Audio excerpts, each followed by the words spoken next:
I'm Victor Blackwell in El Paso, Texas, outside of a massive crime scene here where 20 people were killed, 26 were injured. There's a lot happening here as this investigation is just beginning, but there has been another mass shooting. Christy, to you.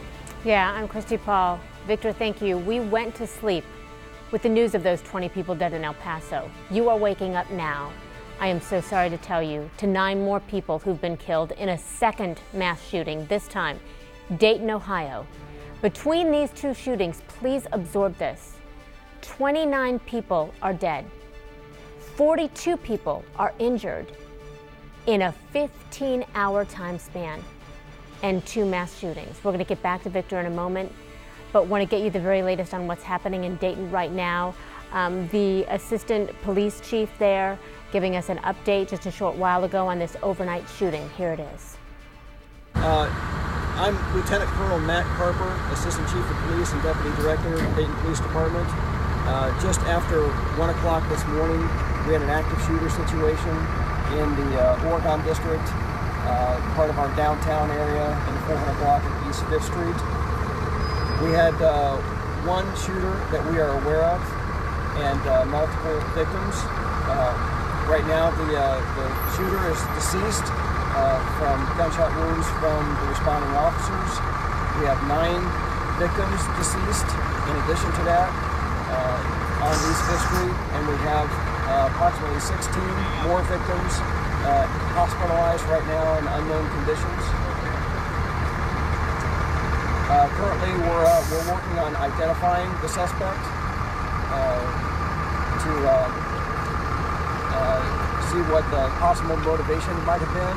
We do not have that yet. Suspect was firing a long gun with multiple rounds at the victims. We are currently opening up the convention center, and in the convention center there will be resources, information for family members and friends if they have any questions about the status of anybody who might have been involved, or if they have information to provide. We have a dedicated phone line. I'll give you that number now. It's 225-6217, 225-6217. If anybody has information regarding this incident, or if they have questions about the status of their loved ones, please call that number. We currently have the FBI on scene. We are conducting the investigation. FBI is on scene as well to provide any necessary resources. Initially, we had obviously multiple jurisdictions responding to assist the Dayton Police Department in handling this incident. Fortunately, we had officers actually already on scene in the Oregon District providing patrol.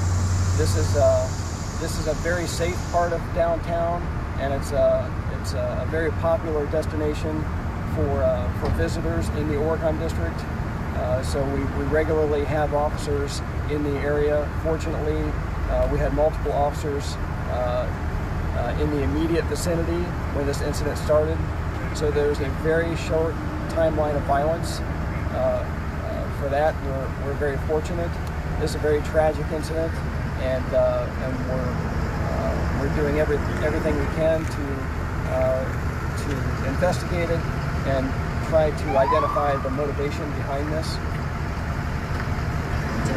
With that, I can try to answer a few questions. Do we know where this may have started? We heard it could have started around Ned Pepper's. Can you give us? Yeah, I can tell you. It started in the 400 block of East 5th Street, and this was all an exterior event. It was it all occurred outside. Any description of the shooter you can share? Not yet. The shooter is deceased, and we're still interviewing obviously a lot of witnesses as well as officers to try to determine if anybody else was involved. What type of weapon was used? It was a long gun. And it was one shooter that we know of. That we know of right now. There's always a possibility that more people could have been involved, but that's what we're trying to identify right now. Were any officers hurt during this? No officers were injured. What's the age range of the victims? I can't tell you that right now. The coroner's office has a lot of resources on scene. Obviously, this is a very taxing event for resources for the police department, the fire department, medics, coroner's office. But we have a lot of help from other agencies and organizations. Fire had mutual aid as well, so there were 21 medic units that responded to this incident. Was it a Dayton police officer that took down the shooter? Multiple Dayton police officers. How much time elapsed between the time the shooting started and he was engaged by the officers? I will be able to get you more information. We'll have a follow-up news briefing probably tomorrow. I can't give you an exact date and time, but it'll likely be late tomorrow where we can provide additional information. I can tell you this, it's a very short timeline of violence, very short. And how long do you expect to be out on scene tonight? Throughout the whole night and morning. You said roughly 16 injured. Is that at least 16? As many as 16? Yes, 9 dead, plus the suspects, so 10 dead on East 5th Street, and 16 that we are aware of hospitalized in unknown condition right now. Jeff Likens, Dayton Fire, Deputy Fire Chief. We have set up a Family Assistance Center at the Dayton Convention Center. We'll give you a telephone number when we get that. That way family members can call to find out if their loved ones were involved and get a status of who was transported to which hospitals. Is there any remaining threat to the public? Not that we're aware of. The incident was resolved within a very short period of time, and the investigation will continue through the night, and we'll go wherever it leads us. Obviously, we're investigating the possibility of more people being involved. At this time, it looks like it might just be the one person. After the shooting happened, I guess what was the protocol? Did first responders go to several bars to make sure people were okay? I guess what did y'all do after the shooting? Yeah, the initial response was in any active shooter response, it's to respond directly to the threat itself, the immediate threat, and that was done within a very short period of time in this incident.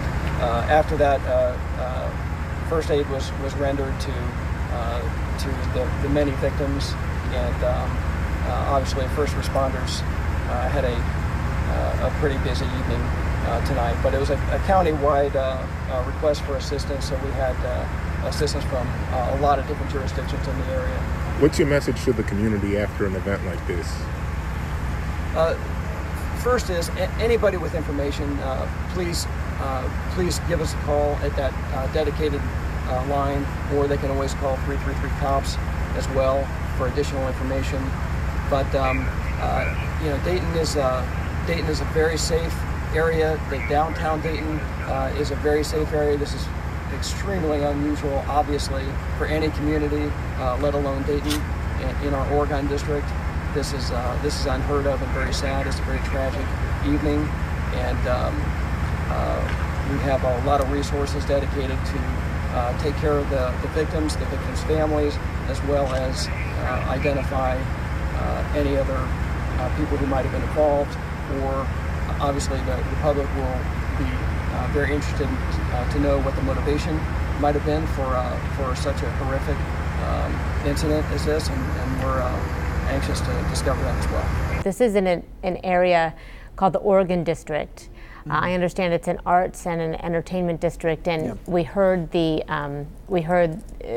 assistant police chief there say this is very safe, this downtown is very safe, that this is unheard of. Looking into the background of this area, Christy's been described as this thriving arts and entertainment district on a Saturday night. As you can imagine, it would be packed with people. There are various restaurants and bars in that area. It's an area that had recently experienced this urban rebirth or regrowth. So what we've been seeing here is police essentially concentrate and focus on this scene here, as we hear from police authorities that they were initially called there to an active shooter situation, and now can confirm at least 9 people dead in addition to the shooter. as well as 16 people who have been taken to area hospitals where at this point their condition is unknown. The main focus right now, of course, now that the scene has been secured, is to try to establish a motive and to see exactly what has led to one of the nation's now latest shooting incidents here. It really does, the process and the procedure certainly does mirror what we witnessed in El Paso less than a day ago, where police initially responded. Once they were able to secure the scene, now we're essentially turning this active shooter situation now into an active homicide investigation, and that includes turning to federal authorities. We're told the FBI is already on scene. And then one more thing that also resembles what we unfortunately witnessed take place in Texas just a little while ago is now this push for information. You just heard from one of the police officials there on the ground now pleading with the public that if they saw anything, potentially shot any video of the situation there, to call that number that you see on the lower portion of your screen here, because they're essentially now trying to piece this investigation together, and now a very active scene that still continues after shots were fired in a very popular part of Dayton, Ohio at about 1 o'clock this morning. Christy. All right.